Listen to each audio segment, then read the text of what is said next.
ये क्लास 10 का ज्योग्राफी का लेसन प्लान है। आप चाहे तो इस तरह से लेसन प्लान बना सकते हैं। सबसे पहले दिनांक दीजिएगा, आप जिस दिन लेसन प्लान बनाइएगा उस दिन का। उसके बाद पीरियड लिखिएगा, जिस पीरियड में आप पढ़ाने जाइएगा उसको। उसके बाद क्लास, ये क्लास 10 का लेसन प्लान है। उसके बाद सेक्शन, आप जिस सेक्शन का क्लास लीजिएगा। उसके बाद सब्जेक्ट, जो कि ज्योग्राफी है यानी भूगोल, चैप्टर दीजिएगा। और उसके बाद टॉपिक पे आइएगा, जो कि हमारा टॉपिक है जल संसाधन। उसके बाद लर्निंग ऑब्जेक्टिव्स में आते हैं, यानी अधिगम उद्देश्य। यहाँ पर हमें इस फॉर्मेट में सिर्फ 3 ही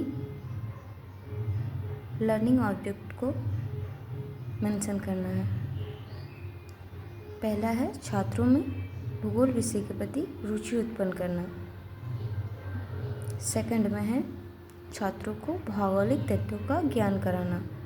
तीसरा में है छात्रों का सामाजिक व मानसिक विकास करना। अब उसके बाद नेक्स्ट पॉइंट पे आते हैं, जो कि लर्निंग आउटकम्स है। ये 3 डोमेन्स पर आधारित है। एक है ज्ञानात्मक, दूसरा है भावात्मक और तीसरा है क्रियात्मक। यानी सबसे पहले आपका ज्ञानात्मक में हम लोग लिखते हैं छात्राएं जल संसाधन के बारे में ज्ञान प्राप्त कर सकेंगे।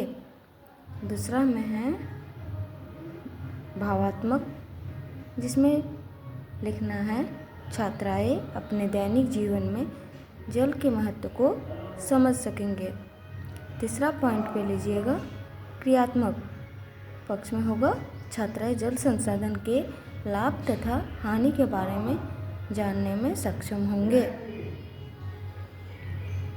उसके बाद नेक्स्ट पॉइंट पे हम लोग आते हैं, जो कि है टीचिंग मेथड, यानी शिक्षण विधि। शिक्षण विधि, इसमें हम लोग व्याख्यान विधि, प्रश्नोत्तर और समस्या समाधान विधि का प्रयोग किया है। उसके बाद नेक्स्ट पॉइंट है टीचिंग लर्निंग मटेरियल मेथड। इसमें हम लोग शिक्षण अधिगम सामग्री में जो भी सहायक सामग्री का प्रयोग करेंगे उसको लिखना है। जैसे मैंने इसमें चार्ट, पेपर, चौक, डस्टर, श्यामपट्ट आदि का प्रयोग किया। छात्रों का पूर्व ज्ञान, यानी प्रीवियस नॉलेज ऑफ स्टूडेंट्स। छात्राएं जल संसाधन के बारे में सामान्य जानकारी रखते हैं। उसके बाद आता है प्रस्तावना प्रश्न, यानी इंट्रोडक्शन क्वेश्चन।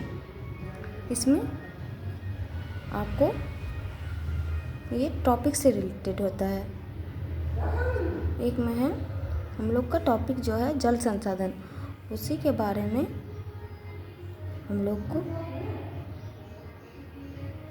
प्रस्तावना प्रश्न पूछते हैं। पहला है बच्चों,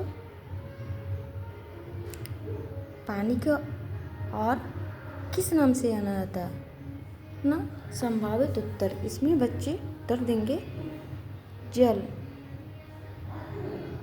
उसके बाद